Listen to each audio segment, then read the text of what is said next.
everybody, welcome! My name is Kurt, aka the Vitruvian Gamer, and you're watching episode 23 of All Aboard, a segment on my YouTube channel where I talk about board game stuff.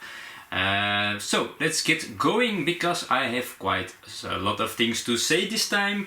Last week was a very short episode, didn't say much interesting, but today I have more to talk about. Now, first of all, yesterday, I believe it was yesterday, I uploaded part 3 of my playthrough of The Pursuit of Happiness, so go check that out if you didn't already. Now, maybe I sound a little bit less enthusiastic in my playthrough. That's because I have been sick. I'm still sick, so I try to be my happy me. I have gastritis, or I think I googled it. I think it's gastritis. No, I didn't google what I have. I just googled the translation. I went to the doctor and he told me what the problem was. So I have been under the weather for 2 weeks now, and I finally went to the doctor, and yes, so I have to recover from that. So if I'm not always that happy and going like a train like I used to, then I'm sorry, but that's the cause of that. Alright, so what else do I have to talk about? A great thing happened to me a Sunday. Well, I had my birthday last Thursday, so first of all the people who wished me a happy birthday on Facebook, there were lots on Facebook. Thank you very much. It was very humbling, and I really appreciate the birthday wishes.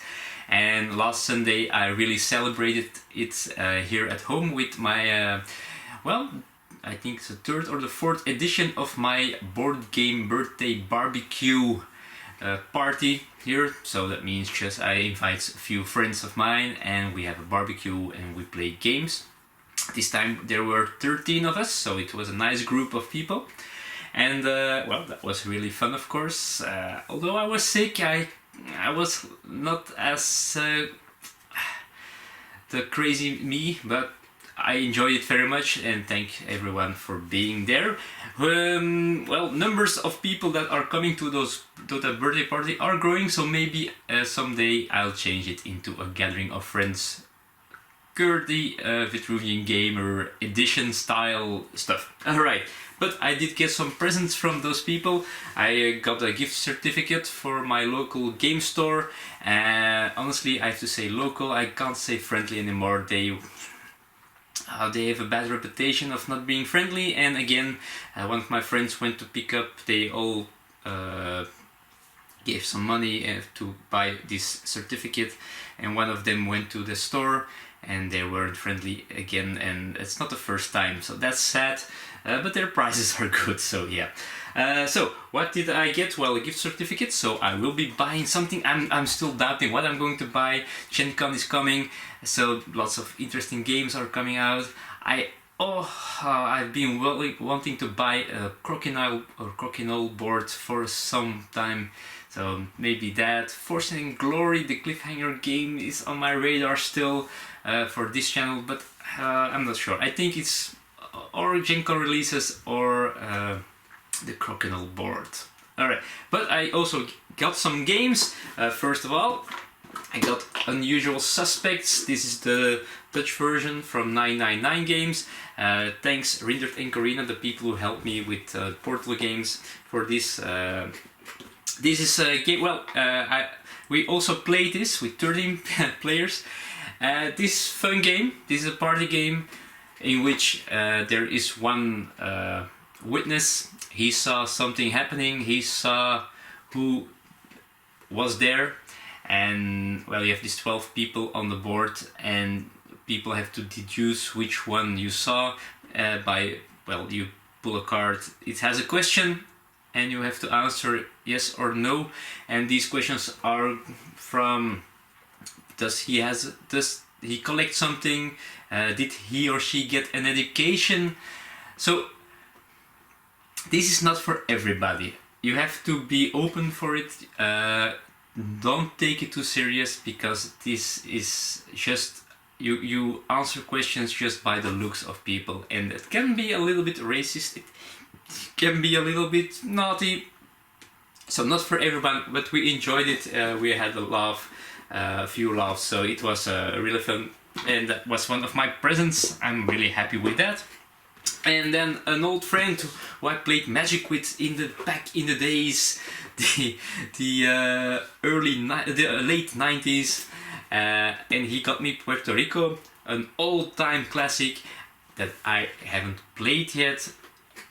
Strange, but it is. So he bought me this. He went on Board Game Geek, he saw that this wasn't on my list, so he bought it for me. Thank you, Robin. Really appreciate it, and I will be playing this pretty soon, I guess. Alright, but we also played lots of other games, so these are new in my collection, but we played more games, of course, 13 people, a lot of talking, so we didn't play that many games, but we got in a few. It was more like talking and reminiscing, laughing, crazy times. We played Cash and Guns in the late evening. We played with 8 players, so the full count. Very fun game if you don't know it. Each player has a gun, a foam gun, and well, you just rob the bank or something else, or a museum or whatever, and now it's time to divide the loot. And now, well, you want the most loot, so you play a card. It can be a bank card, so that's when you're going to shoot, or a click card, but you only have 3 of the bank cards, and if you play one, it's gone for the rest of the game. So each player plays a card face down. Then the Godfather, he will count down, and at 3 everybody is aiming at someone. Then they get a chance to retreat. If they don't, people reveal their cards. If it's a click card, nothing happens. If it's a bank card, you get shot and get a wound. 3 wounds and you're out of the game. And if you're still in the round, well, you are one of the people who gets a share of the loot. Very fun game, crazy, aiming at each other, doing the mob stir talk and stuff like that. Very fun. Also played one of my favorite games, Colt Express. I really like this game. Well, again, each player now is a train robber, but you want the most loot, so you are shooting at each other, punching each other, moving the sheriff or the deputy around so he shoots the other players. But sometimes you play, this is like programming game, and sometimes you don't know what other players are playing because you're in a tunnel and you play your action card face down, and it's really stupid fun. I really love Cold Express. We also got to play a game of Celestia, 6-player game, always fun. It goes really smooth, it's really fast. Push your luck game, always a success, at least for me. And we also got to play Spyfall, the game in which you are in location. Each player gets a card with location, but one player doesn't get that card. He gets a spy card and he has to figure out where he is. The other players are trying to figure out by asking questions who the spy is. Really fun, great party game. Whew, that was a lot. We played quite a lot. I said we didn't play that much, but we did actually, if you see the pile of games that we played. Alright, what is new? Okay, let's... I played one more game. Yes, I did. I don't have it in my collection. One of the people of my board game group, board game club, received his Kickstarter of Sight, the game by Stonemaier Games. So we gathered with 4 people and we played the game, and I won. Very strange. Now, let me tell you, Sight is amazing. It's an amazing production value, unbelievable. The pieces are fantastic. The artwork is awesome. The game is great as well. It's not my kind of game. It's lots of area control. You have to build up your upgrades and deploy mechs and stuff. Lots of things going on, and it's not my kind of game. I enjoyed it, and somehow I even won the game. I'm glad I didn't back it myself. I was tempted because it looked awesome, but I knew it wouldn't be my kind of game. I'm willing to play it again, but I'm happy I didn't spend that money on the game and that someone else did, and I can play it later if I want to. Okay, so now before I continue with my next part, let's welcome a few people that joined the channel. Before I talk about some interesting Kickstarter stuff, let's talk about the people who joined the channel. 6 people joined the channel in last week, which is awesome. 6 is a great number. We're getting there to the 500. I think we need 37 people. So if you have friends or whatever, or Facebook or Twitter, share these videos and let them know how awesome we are. Not me, but you are awesome. Alright, so welcome to the channel, Dennis Luc. Dennis Luc, welcome to the channel, great to see you here. Also, we welcome Mike Varelo da Silva, or Fareo da Silva. Oh, I love this. Those names, those Hispanic names. I'm not sure where you're from, but I love those names. We welcome Don Roy. Don Roy, welcome to the channel. Also, welcome X Black Flag X. Whoa, Black Flag? Is it from Assassin's Creed maybe? Maybe not, but welcome to the channel anyway. And we also welcome Quake 2 LM CTF. CTF maybe, capture the flag. Not sure. LM, not sure what that means. If you're watching Quake 2, let me know in the comments what the letters in your name mean. I'm curious. And we also welcome C Sugioka. Welcome to the channel, and I'm very happy to welcome you here. Awesome, we're growing, and that's just awesome. We just surpassed 40,000 views as well, which is just crazy stuff. Alright, back to the other things, and that's Kickstarter. Now, Kickstarter, I didn't back anything last week. I'm saving some money for the GenCon releases. I'm saving some money for my trip to Greece next month. So I'm taking it easy for now. But Kickstarter, there are a few very interesting things. First of all, there is a new expansion for Hostage Negotiator. Last year, I think, I also backed the small expansions with more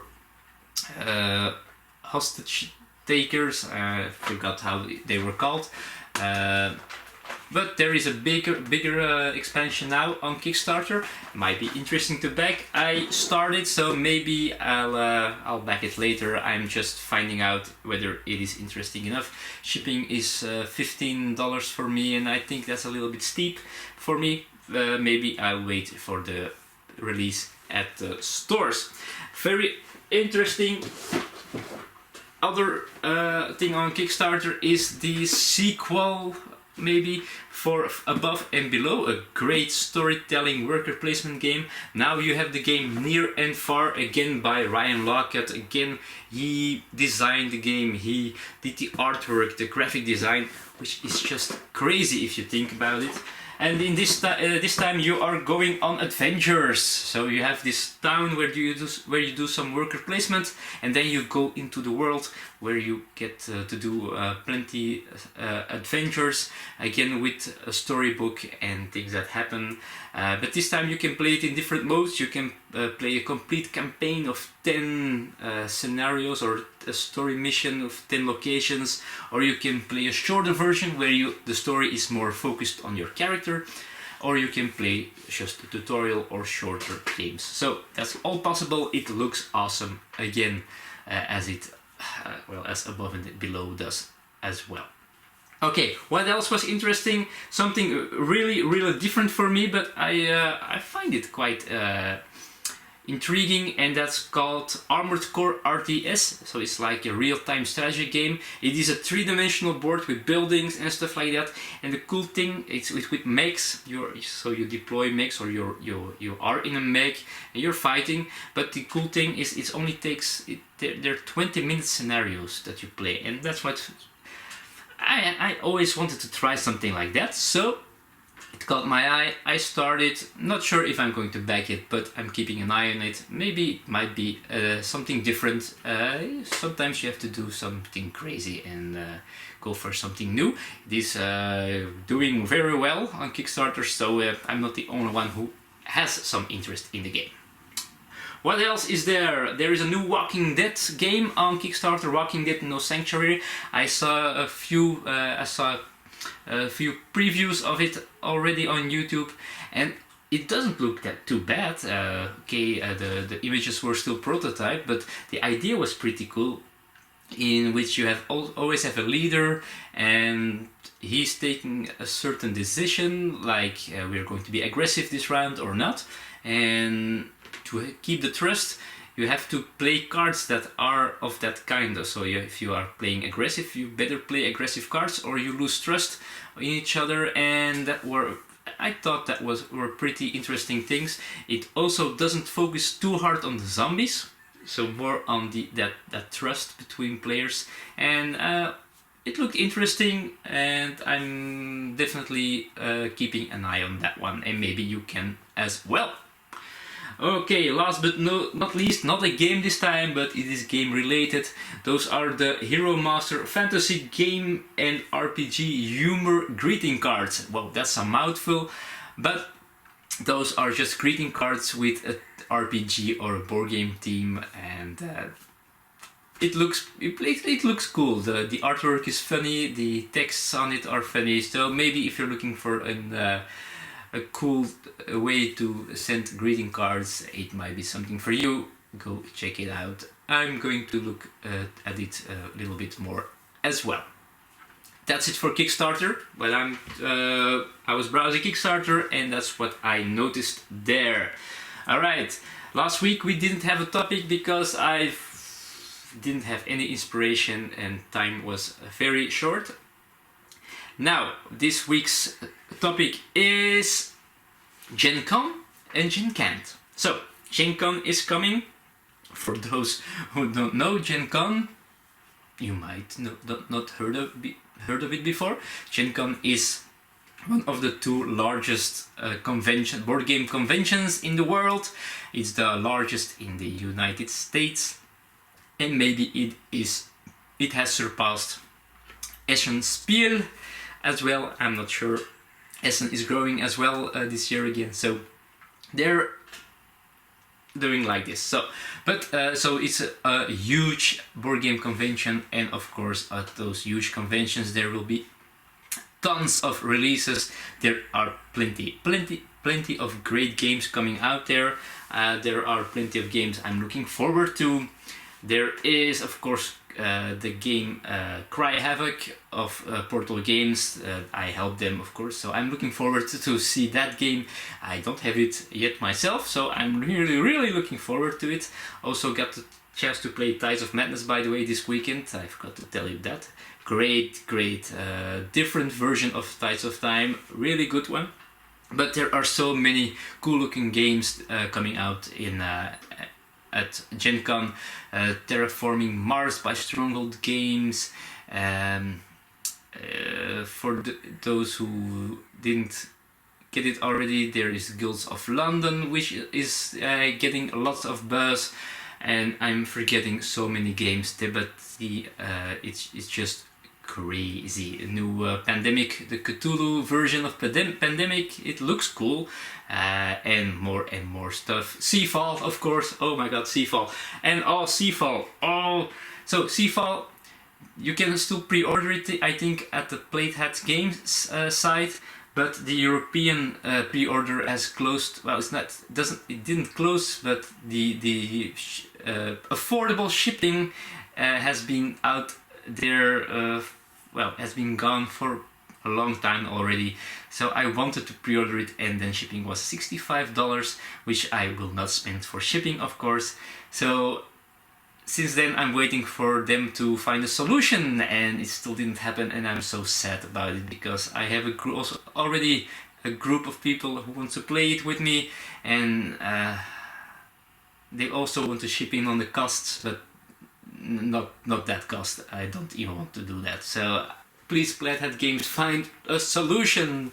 please. Okay, but I'm digressing. So, GenCon, awesome, coming up. Many releases, many games, many people going there, but also many people who are not going there, like me. I live in Europe, I cannot get there. I think it's in Indianapolis, so I won't be there.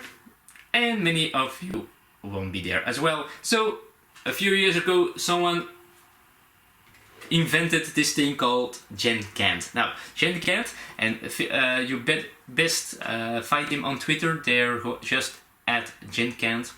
GenCant is this virtual online convention for people who can't go to GenCon, and they just play games and post about their games that they're playing. They do contests, they do all different kinds of things. At this moment they have this poll running to find a great mascot for their organization for GenCant. And also the podcast, I think it was Low Player Count, they are going to do a new episode, or they're going to do a new thing in which there's a challenge. So in which each day of GenCant or GenCon you play a solo game, a certain type of solo game, and you post about it online. So lots of contests, lots of content and fun. So if you didn't know about GenCant already, go check it out. So go to Twitter at GenCant, and I'm going to try to do the challenge as well. I'm going to try to be active during the time of GenCant, and for that you can also better follow me on Twitter at Vitruvian Gamer there. Whoa, I think this was a longer episode. I think I'm going to stop here. Now, before I stop, in the comments you can talk about anything I talked here on this episode, but please feel free to tell me which games you are looking forward, which releases of GenCon you are looking forward the most, and put them in the comments. Let's talk about GenCon and GenCant. I always appreciate you giving me some comments below, and let's talk about some cool stuff. It's probably one of the greatest times of the year, GenCant. We already had a few conventions in the States with some great releases, but now it is the best time of summer. Later this year we have Spiel, but that's still a few months away. So let's talk about the releases that are coming now. Let me know what's interesting for you. Let me know. You can always let me know if you find something very interesting on Kickstarter or whatever. So please comment below. If you are not a subscriber yet, feel free to push that subscribe button and become a part of this small but growing and even more awesome getting community. I really appreciate all of you being here, and well, feel free to give this video a thumbs up. It helps the channel, it helps me, and it helps us in the long run. So thanks for watching. I hope to hear and see from you in the near future, and I will be back with a new episode next week. I will be back with a new part of my playthrough of The Pursuit of Happiness pretty soon as well. So thanks again for being here, and I'll see you all in the future. Bye bye. All aboard! All aboard!